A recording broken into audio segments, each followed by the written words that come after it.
I mean, not really. It's kind of like a cool thing. Like, you can say you went undefeated in LCS and no one else has ever done that. I'm joined with APA after 2-0ing NRG. NRG didn't look that great, but they were also sick. But you guys look clean.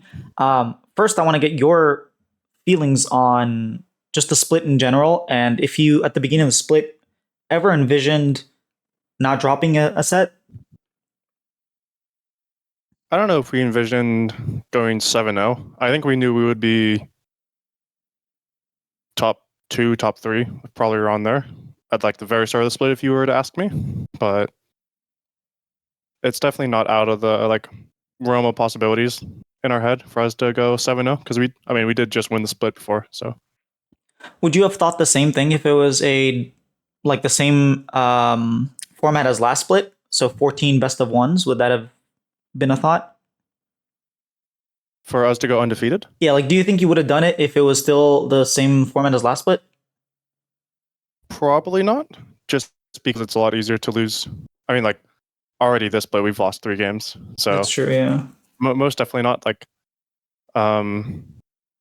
Yeah, I think we probably would have still been able to come out first or second, but I can very easily see us dropping, maybe we go 1-1 versus C9 or we go 1-1 versus FlyQuest, something like that. Talking about dropping games, my God, what happened? What impact does to other top laners?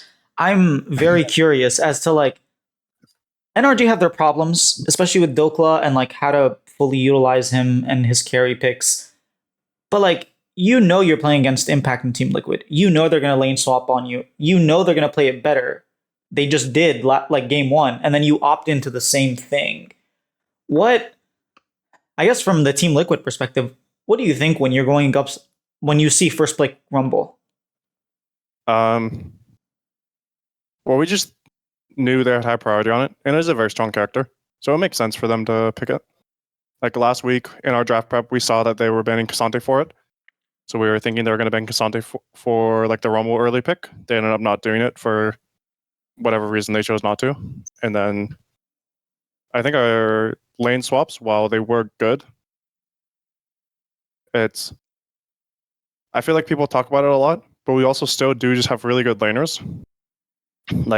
The way we won last playoffs was just through bot lane gapping everyone. And so, how do I say it? I think people are overdoing how good we are at lane swaps because I think we're also just tremendously good laners. So it's just a very scary avenue to think about.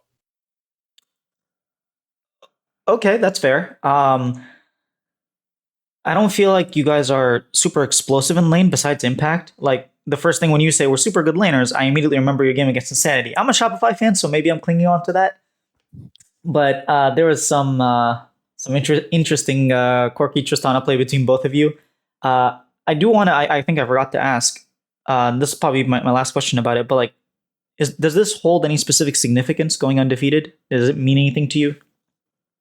I mean, not really. It's kind of like a cool thing.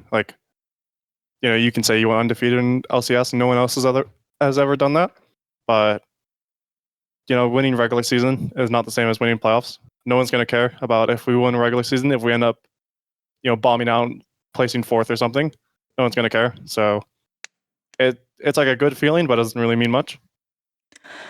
You used to do wrestling. I have 2 questions about that. The first one, who would give you a good fight in the LCS out of all the pros? I think the bigger guys, just because of their size alone. The immediate one that comes to mind is Sven, because he's a big dude. He's big and broad, so I would imagine just most of it would just be off weight, because I think a lot of LCS players are quite tiny, to be honest with you. So Blabber's less than 100 pounds or something. Yeah, pretty much my entire team is just generally small people. So Sven's the first one that comes to mind. Who else? Dokla's pretty big as well. He's sick, so I wouldn't fight him right now, but when he's healthy. I'm trying to think who else. Just any of the 6-foot guys would probably be at least a fair fight. How It tall are wouldn't be you? like me versus Umpty. I'm 5'11". Oh, okay. All right. Russell had mentioned in my chat he wanted to know. He's also a wrestler and he does other stuff like judo and stuff. And he wanted to know if your wrestling background really helped you find like a balance between fitness and gaming, and if you're able to like translate that competitive spirit that naturally exists in wrestling to League. To answer the second question, I think yes. I'm just a very competitive person, like pretty much my entire life. So going from like wrestling to now LCS Pro, I'm just still like incredibly competitive person. I want to like always do my best, so I put in a lot of work for that. I think for the first question, not really, because I got really fat after high school, and then ever since high school, I've been slowly losing weight. Okay. Now I'm going to talk about arguably the more important series. Oh man, I just know the comments are all going to be hating on me. How dare you say that in front of APA? But Shopify play 100 Thieves. And last time I talked to you, you were giving me your condolences for Shopify and how bad they were. They look a lot better with Boogie. Do you think they can do it? Do you think they can beat 100 Thieves 2-0 and make it to playoffs? You don't have to like give me hopium. I have enough, but what do you think? I have a question first. How does it work? Do they need to 2-0? If they 2-0, they're guaranteed at least a tiebreaker. They probably will, as long as Immortals beats. As long as Immortals does not defeat Dignitas, then we're in for sure. If they do beat them, then it's based on game time, and it can like we might be in, or we have to play a tiebreaker. But at the very least, we have a tiebreaker. Okay. Yeah, I mean they have been looking better since Boogie came in. I still think a lot of their problems are very similar, but like overall, since the Boogie replacement, I guess I don't know if you want to call it replacement, but they have looked a lot better. I think even last spring, even though they didn't end up making playoffs, they were looking good towards the end of the split. So they're doing like a very similar thing where they're just ramping up and ramping up. So hopefully this time they can make playoffs and then be a lower seed. And then it's like what fourth first or like third place for sixth place. So maybe they can face Flag West again or C9, whoever gets third placed, and take a game or take even the series off of them in playoffs.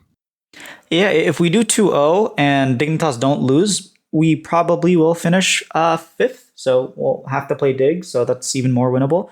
But to talk about the point of like ramping up, Fake God mentioned this too. He was like, yeah, last split it was the same thing. Like the last 5 or 6 games, we were really ramping up, and it just wasn't enough. And now I feel like we're ramping up. We're getting so much better. He was performing individually much better, and he was like, I don't know if it's enough, but I really hope it's enough. It's kind of sad to see a little bit, but at least it gives you hope and drives a little bit of narrative. It would have There's sucked. at least hope, yeah. Yeah, There's hope. it would have sucked if we went completely not undefeated. What is it? Fully defeated, I guess. Shit. Fully defeated. That's a terrible line. Someone's bound to do it. I mean, I guess Immortals never did it, so who knows? Maybe no one will do it. My last question to you is: I know how Spawn would answer this, but I want to know how you think about it. You guys are like best of 5 away from making it to Worlds. Are you already kind of looking ahead and be like, yeah, how are we going to do at Worlds? Or are you able to like maintain the here and now? Like we have one series that we have to win and like focus on that series. I'm definitely the latter. Like, I still want to win LCS. While making Worlds is really cool, you still have to, like I said, at least win one series. So still have to focus on whoever we're going to face. I have genuinely no clue who we're going to end up facing. So we'll face that team, hopefully beat them, probably face the winner of it'll probably be like C9 because they're probably going to be second place in the winner bracket finals, and hopefully beat them. And then, yeah, I mean, the goal is still to win LCS before Worlds. All right. I can't say I wish you guys best of luck. I'm a fan of you. I just don't like Team Liquid, so I wish you luck.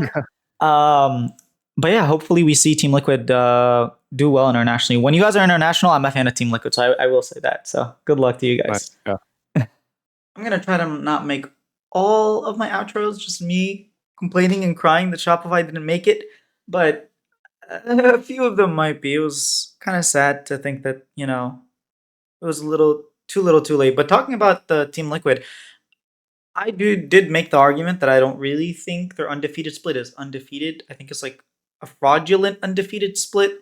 I think all the other like almost undefeated, like we had three different 17-1 and even a, like 16-2. Honestly, that Team Liquid 15-3 was more legit than this one, in my opinion. But that's neither here nor there. Yeah, it's playoffs is coming, and it's gonna be exciting to see what happens. So I will try to get as many interviews as I can. I don't know if Worlds will be having interviews, but I know I'm like already or like remote interviews. But in terms of playoffs, I should be getting a bunch of interviews, and things should really be getting more spicy as there are less and less teams in the bracket.